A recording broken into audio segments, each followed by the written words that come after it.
Welcome back, guys. It is episode 2 of Weekly Banter with Ethan and Nick, and we are in the heart of the transfer window, just about a month in. Many things have been developing. Biggest one so far has been, as everyone's probably known, Lionel Messi. Where the hell is he going? Where is he going, Nick? Where do you think? Man, unfortunately, I think he's going to Man City, dude. It Yeah, hurts me to say this, but seeing him in Man City will hurt. They'll win trophies for sure. But I think the connection with Pep will secure the transfer, and he'll be a Man City player once September comes. Oh yeah, no, I feel absolutely gutted about that. As soon as I saw that that's where he wanted to go, I was like, oh, of course. Right now when United's in shambles, he wants to go to City. Yeah. Perfect timing. Honestly, as I said in the last podcast episode, I don't think I'd ever see him leave Barca. It's gonna be hard to see him in a Man City shirt, even after he plays there. It's gonna be hard to see him in any shirt. Yeah, honestly. Other than a Barca uniform. That's gonna be weird.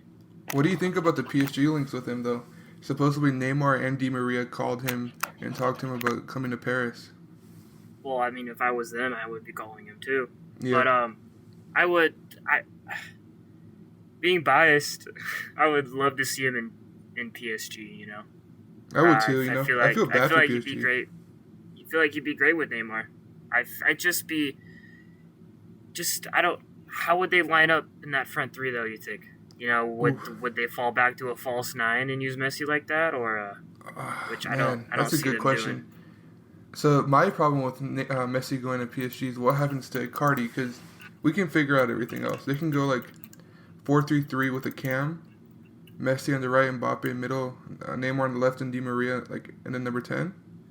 But they paid all this money for Icardi, and he's just gonna be sitting on the bench. Yep.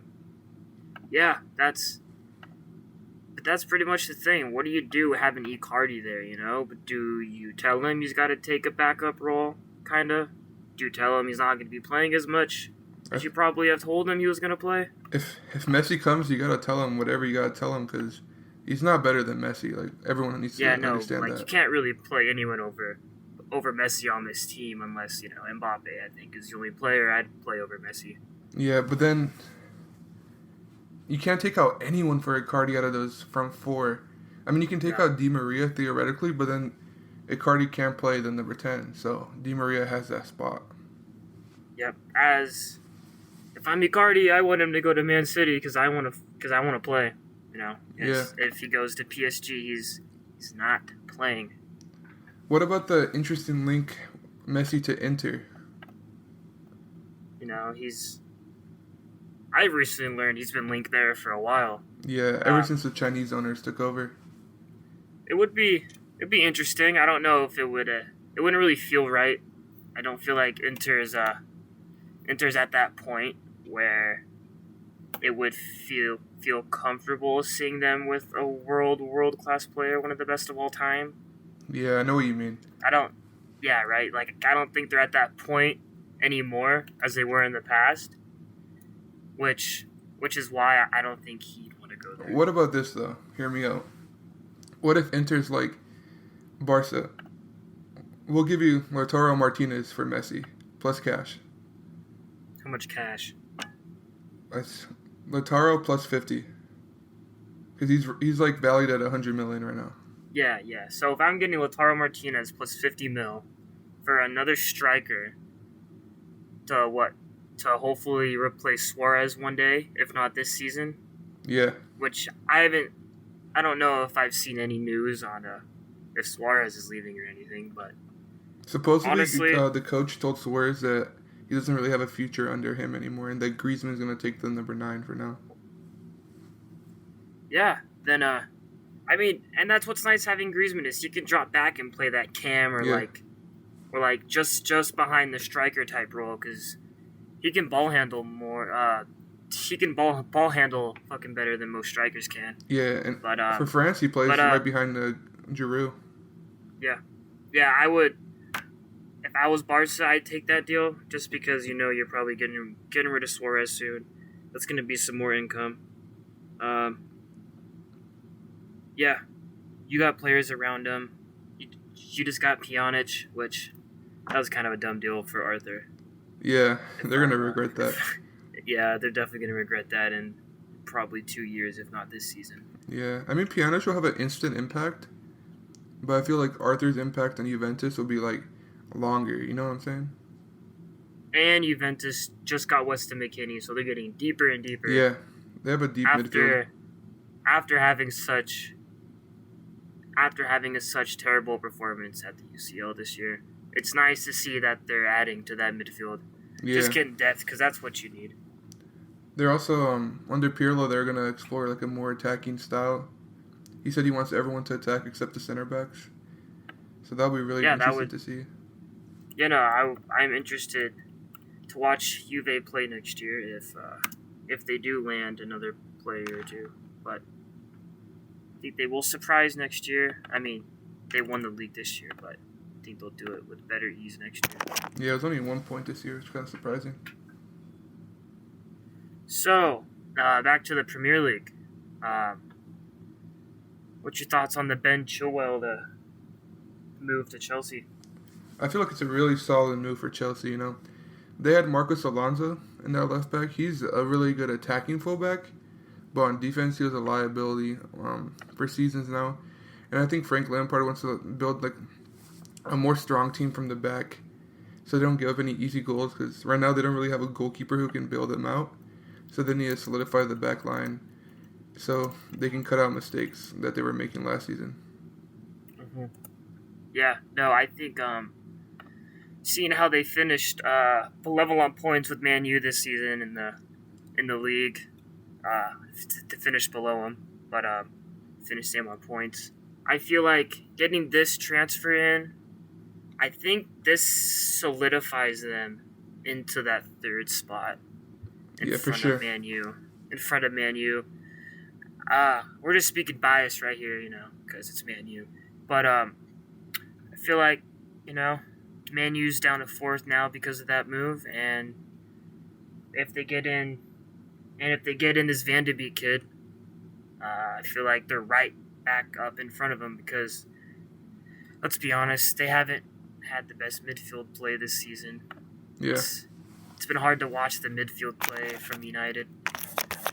Van de Beek can't do it all, and if anyone gets hurt, he can fill in anywhere. Yeah. So for you guys who don't know, today Donny Van de Beek was heavily linked to Man United, and we'll probably bring him in to be like the CDM alongside Pogba in the 4-2-3-1. But the kid has versatility to play anywhere. He's like a Swiss Army knife in the midfield.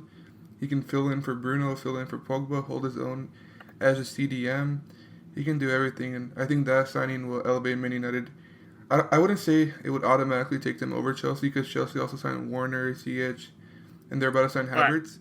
I think also because we're getting Sancho in. Oh, yeah. If we assume we get Sancho, yeah, we're going to be ahead of them, I'd say. When we get Sancho in. Yeah, I can't wait for that day, dude. And Everton just agreed a deal with Napoli for Allen, the midfielder. That's a crazy signing for me. That's a great signing. Yeah, I didn't think Everton had that in them. You know, Allen's strong box-to-box midfielder. I never saw that coming at all. I don't know why the bigger teams weren't in for him, honestly. I feel like he just gets overlooked, you know, because I don't really hear a lot about Allen. Yeah. Even when if anything, I hear more about Jorginho. But I did. Yeah. I think Allen's way better than Jorginho, though. Oh, yeah, for sure. He's not as pretty with the ball, Jorginho just has more popularity. Yeah. But what do you think about Rodrigo leaving Valencia to go to Leeds United for 30 million plus add-ons? To where? He's leaving Valencia to go to Leeds United. Oh, that's such an out-of-pocket transfer. Like, yeah. That was who really would have random. ever thought that Rodrigo, a player that can play all front three positions, is going to go to a team like Leeds? Who just got promoted. Yeah, who just got promoted. Crazy. I mean, unless he knows something that I don't know about, then I don't know why he's going there. So they have a great coach, but I mean, he could go anywhere in the world pretty much. I don't know why he picked there. Also, Valencia were kind of forced to sell him because they've been struggling economically due to COVID. Yeah. but I feel like almost any other team could have got him with like more quality than Leeds. No disrespect or anything, but they were in the Yeah. championship for a reason. So, if you were Ed Woodward, would you have gone in for Rodrigo? Man, not as my priority because if we get Sancho, Yeah. assuming we get Sancho, When Rodrigo when we get Sancho. Rodrigo wouldn't be like a priority.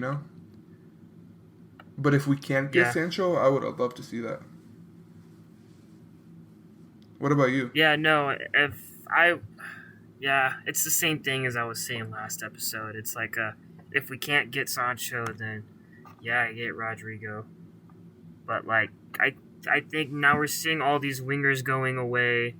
I don't think there's any reason to think we're not going to get Sancho now. Yeah, we have to. At this point, we have to get him because if we don't, it'll be a miserable transfer window from United. All the fans will turn on the board and the owners even more than they are turned already. And I just feel bad for Ole. He had a really good end of the season last year. He has the momentum going, but he's not getting these signings to elevate the team. But the one thing I do like that he's doing right now is that I saw he's taking charge for this Van de Beek deal. Yeah, he's pushing it. He's pushing it himself, which is something that, the fans gotta love to be seeing from their new manager. I mean, but not their new manager, but from this young manager. Yeah. It's great to see him. Like, it shows his passion. It shows how much he knows the team could thrive off of having a player of Van de Beek's ability. Yeah, and honestly, I don't think there's a bigger Man United fan in the world other than Ole. Like, it's a unique position because he's the biggest fan in my opinion, and he's also the coach. So he has the fans' perspective in mind all the time. He wants to buy these young, exciting players, and he knows how frustrated the fans are with the board. So now he's taking control to try to save the club in a way. And as a player, he stuck it. Yeah. He stood there to be a backup striker, and I hate the term backup because being a backup in soccer is way different than being a backup in another sport. Yeah, for sure. It's the way bench different. is crucial in soccer, especially this Yeah. age. Man City and Liverpool, they got world winners on the bench. Bayern, who just won the Champions League, like we said last week, world winners on the bench. You need a stacked team. You can't just go with 11 players anymore. And speaking about backup, Man U just signed Dean Henderson to a 5-year contract. Yeah, exciting. Which they're not allowed to loan him out. That's the catch, though. So that must be telling you that they have confidence that he can at least compete with David De Gea. Well, this season, I think I saw that he had a higher save percentage than De Gea and more clean sheets on a worse team.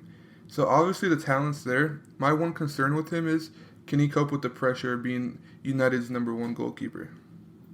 Yeah, no, I feel like the pressure is definitely going to get to him, but having a stronger defense around him, having a Maguire, he's been jokes lately. Having a Lindelof, he's been jokes lately. But if they can play to how they play, I think he's only going to get better and perform better than what he did for Sheffield. If he can even perform better than he did for Sheffield. Yeah. You know what I would like to see, though? When Barcelona first signed Ter Stegen, they still had Claudio Bravo, who's their number one. And they did a really good job of splitting up their playtime. They gave Bravo the league games and Ter Stegen all the cup games. I know we wouldn't go that far to split it up 50-50, but I would like for both of them to have a lot of time so they both have room to grow and they're getting better each day. And one of them's not just wasted sitting on the bench for a long time. Mm-hmm. Yeah, and now Ter Stegen's arguably, and this is a really, really big arguably top 2 best goalkeepers in the world. Arguably. Yeah, I can see that. I can definitely see that. Up there with Oblak, Allison. Yep. Yeah. And I think Neuer is old, but he played insane in that UCL game. Yeah, he's still up there UCL for sure. final, he's definitely still up there. I feel like the last couple of years people disrespected him, and this was his bounce back campaign. Yeah. Mm-hmm. So, the guy that that talked the most shit to Bayern from Barcelona, Arturo Vidal. Looks like he's headed to Inter. What do you think about that one? Yeah, again, this is another one of those mind-boggling signings by Barcelona. They get Vidal when he's like out of his prime to do a job, I guess. But when you're at a team like Barcelona, you want to build for the future and have young guys to grow into that. So I don't know why they went with him. But now it looks like under the new coaching administration and coaching staff, they want to offload him to Inter. And I think for Inter, that'll be a pretty decent signing because Vidal knows Serie A. He's physical. Some will say too physical, but it'll bring some grit to that team. And I think it'll be a good signing. Yeah. What about you? Yeah. No, I think even if he doesn't play all the time, which I feel like it just depends how he gets along with the team and everything. If he doesn't turn out to be a normal first team starter, all he's gonna do is help those younger guys they have. You know, like they have Paqueta, they have some other guys in the midfield that are young and that really have good promise for the future.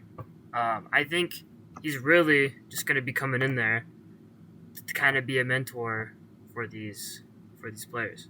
Yeah, you can never have too many of those. But, you can't at the same time. I just hope they don't pick up his off-the-pitch habits. He's kind of annoying. Yeah. No. That's why I would be staying away from him if I was anyone. Yeah, it's a risky signing for sure because he could be a great mentor. Like he can show like the players how to play aggressive, but at the same time he can be a locker room cancer and just be toxic. So we'll just have to see how that turns out, I guess. And I apologize for saying that Inter Milan has Paqueta. He plays for AC Milan. Yeah. Apologies. So the Napoli president came out and said only Man U, Manchester City, and PSG can afford Koulibaly. How did that make you feel? That's interesting because I know Man United can afford it, but us affording something and buying something is way different, Yeah. And again, kind of scared, If he goes to Man City, there's just going to be more blue rain over the city of Manchester, I don't know how he can go to Man City. Yeah, I don't know either. I don't know how they can afford all this. There's only 3 teams that can afford this bloke. How are they going to be able to bring him in and Messi? I don't know. Well, they just proved a couple months ago that financial fair play is complete bullshit, so I guess they know what they're doing. Yeah, no, they, I was pretty salty that decision, if I'm being honest. Yeah, me too. But it is what it is, They went from almost getting banned to buying one of the best players of all time. Yeah, and now he's just going to walk in there. I still want to see what happens, up in Barca legally about that whole situation. Yeah. I've been hearing that he won't be able to leave for free because you have to exercise that clause by May 31st. Yeah, I've been hearing that too, that he already passed the deadline for it. Yeah, so now it's going to be like a bidding war, I guess. Bidding war up to $800 million? I don't even know how much they're going to have to spend on this guy. Well, I heard Man City's only willing to go 150. I don't know how much PSG is willing to go. And I don't think anyone else can go up that high, so we'll have to see. Well, I mean, it could have been Newcastle. Yeah, it could have been, but that takeover would have been insane. Dude, but just imagine, though. Messi in a Newcastle jersey, bro. Oh just imagine as a Newcastle fucking fan, like, how mad you are, but that the takeover didn't happen, and then you see this Messi news come out. Newcastle would be the most bandwagon team of all time if that happened. Oh, yeah, for sure. And I bet they're kind of thinking about, if they would have done it, then we could have got him, Yeah. I still don't think he would have chose Newcastle, though. Oh, yeah, no. No, but there's got to be a lot of delusional Newcastle fans out there, but that have this fantasy in their head when they go to sleep, Yeah, for sure. But going back on Koulibaly real quick, I think the team that makes the most sense for him would be PSG, though. Because they just lost Thiago Silva, and I feel like that'll be a perfect replacement. Yeah, I feel like their back line, isn't as strong as it could be. Yeah. It has definitely seen better days, But it was still able to get them to the finals of the Champions League.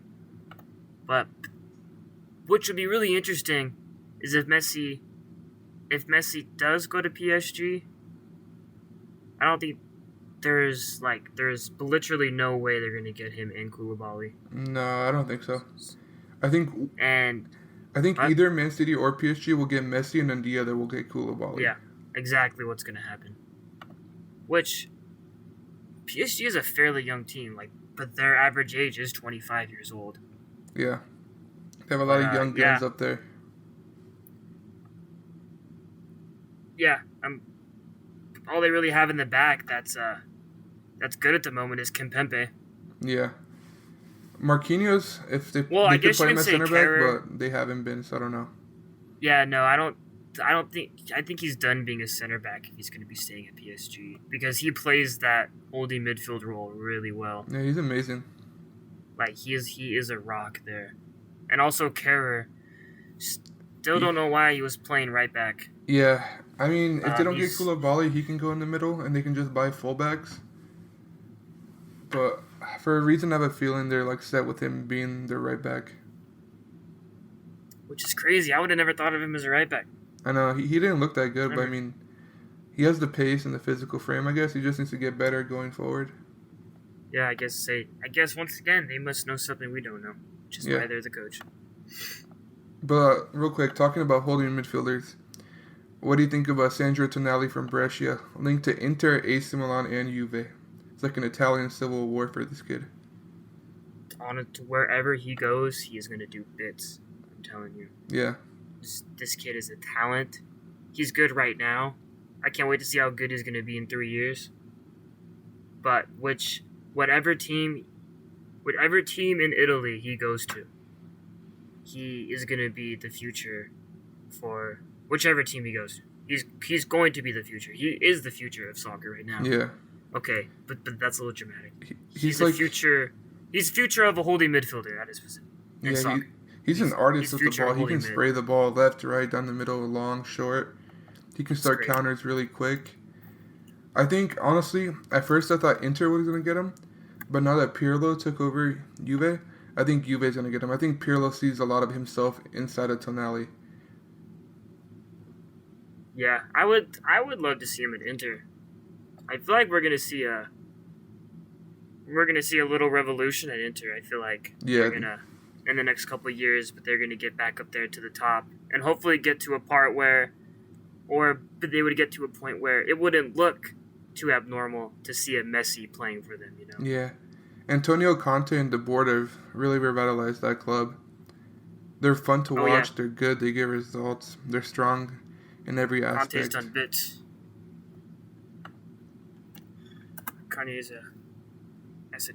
Conte, great manager. He's doing bits over there. I think he does. Really does. I think he does decently everywhere he goes. Yeah. He's a really underrated coach. I heard his dream job is Man United, but I don't know. I think that should be everyone's dream job. Yeah. I heard he was really pissed off that we didn't hire him when we gave Ole the temporary title. Oh no, I would have loved to at least give him an interview or something. Yeah, but I feel like the PR of the club, the PR team, they saw how happy everyone was that Ole was the coach, and they knew they would be losing a lot of money if they didn't decide to hire him after the start he had. And he's done solid since he's come over from the caretaker. Yeah.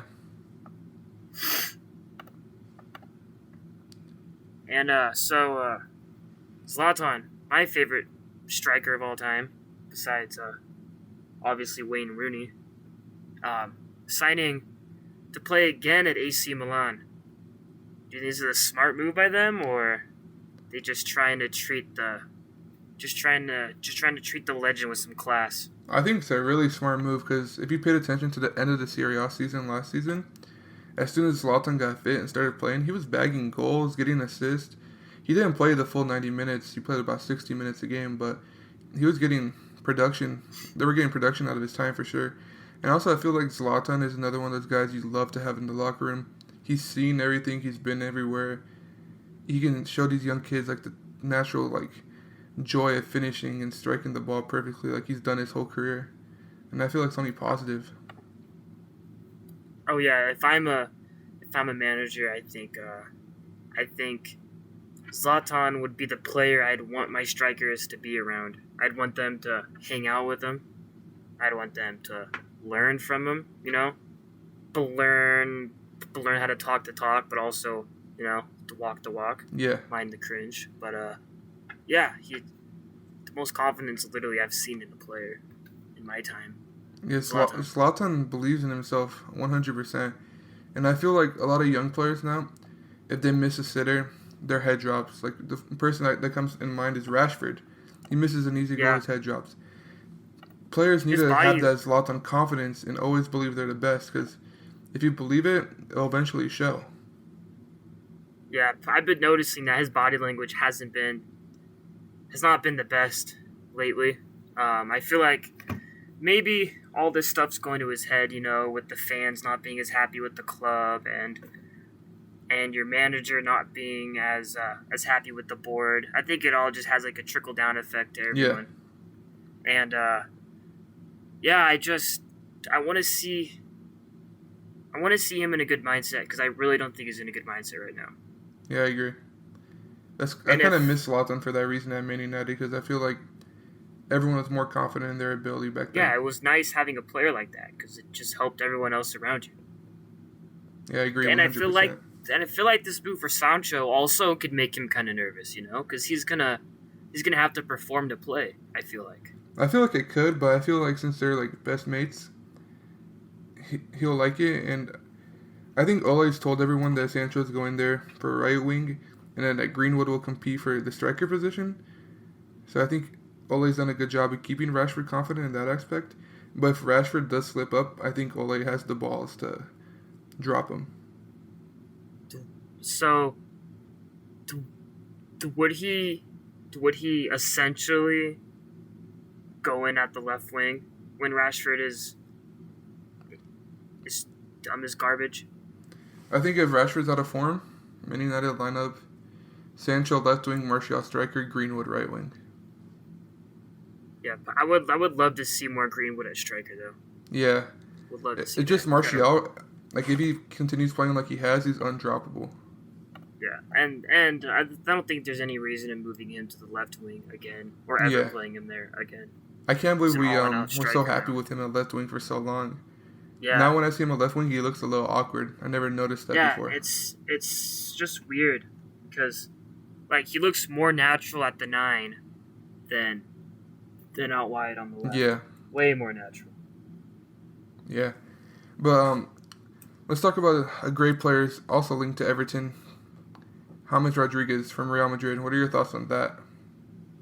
Once again, here's Everton trying to beef up their midfield, trying to stay relevant, which I've been referring to Everton as the most average big team in the Prem. I agree with that.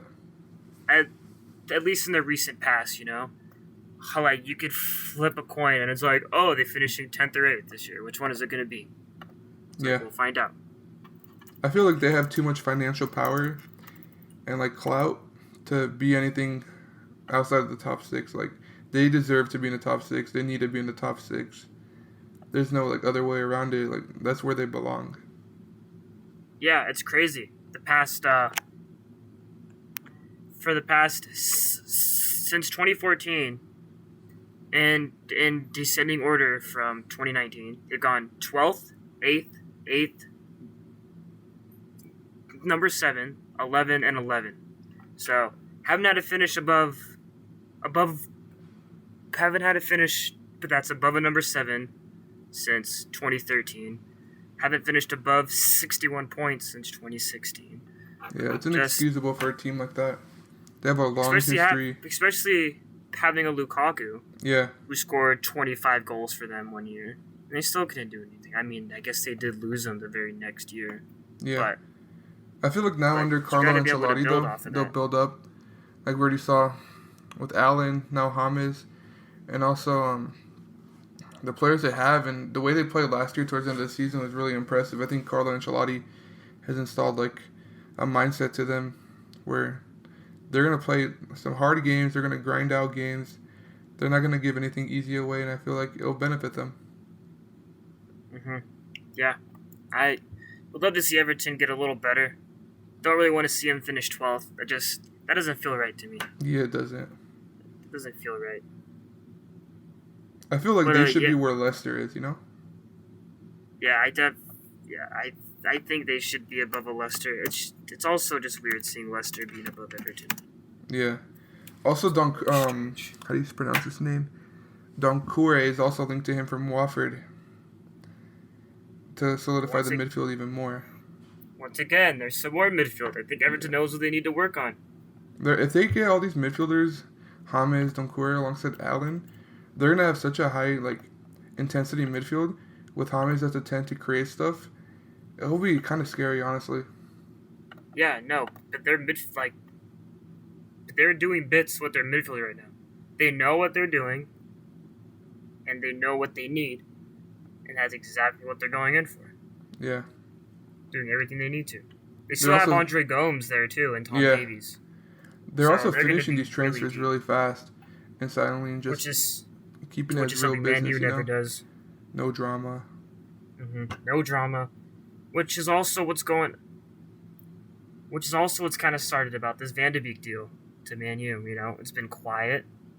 Not that much going on about it. And then, bam, today and yesterday, you get all these tweets. You get a tweet from Romano about Van de Beek coming over, like it came out of nowhere. Yeah. And I think if our board wants to get the fans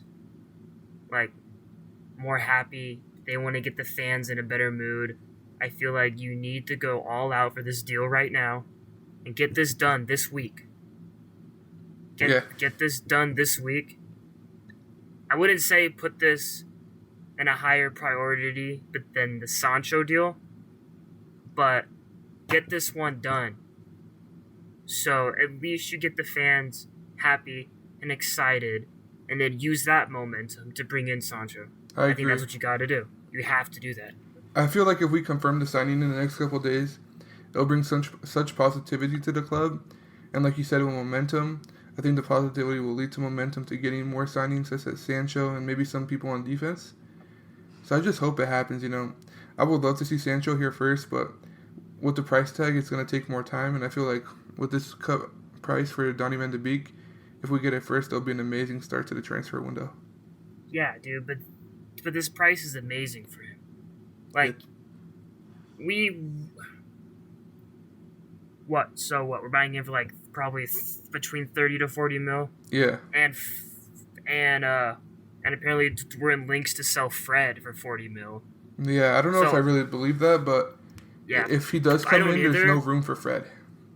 But I just like how it gives you kind of his value in a way. It gives you his value. So if that says Fred's worth $40 to a team in the Turkish league, and then we're bringing in a player that can play a box-to-box midfield role, who can tackle pretty cleanly, as I've seen, who has great vision, who can attack, who can score, who can run, and I think the main thing is he is young. He's 23, 22, somewhere around there, and we'd be getting him for less than what Fred is worth to, I think it was Fenerbahce or some team in Turkey. Yeah. But yeah, that would be an insane signing compared to what Fred is worth. I mean, I have a soft spot for Fred. He works really hard. But like I mentioned last week on the podcast, he's a liability with his first touch and his ball control. And I feel like that problem goes away with his signing because Donny van de Beek, he has brilliant control, brilliant vision. He can do everything on the pitch. And I feel like that'll be an upgrade we need to take our team to the next level. Yeah. Would love, just need signings. That's what we need. Yeah. All right, guys. That's gonna do it. That's gonna do it for this week's episode of Weekly Banter. Episode 1 was recorded last week. You can go back and watch that on the channel. It's gonna be there. We're trying to make a couple changes to what we're gonna be doing. So we're gonna be trying to drop a full-length podcast like the one we're doing right now, once a week, towards the end of the week on a Monday or a Sunday will be posted. And then try to do a video or two during the week about some popular stories that come up during the week. Our next video we're trying to release on Wednesday or Thursday about a month into the transfer window. Just going to go over some stuff, going to give our thoughts, going to rank some transfers and let you guys know our opinions. And hopefully something big happens this week. I feel like something big is going to happen this week. I feel it brewing right, too, bro. Oh, yeah. It hasn't been too quiet, but it's been to that point where you know there's going to be a breakthrough in something. And when we hear that, we'll hop on and we will record another episode for you guys to give you guys our side of it and just let you know what's going on. So, that's going to be it for this episode. Yeah, and just expect more this week from us. All right, guys. Have a good one. Peace.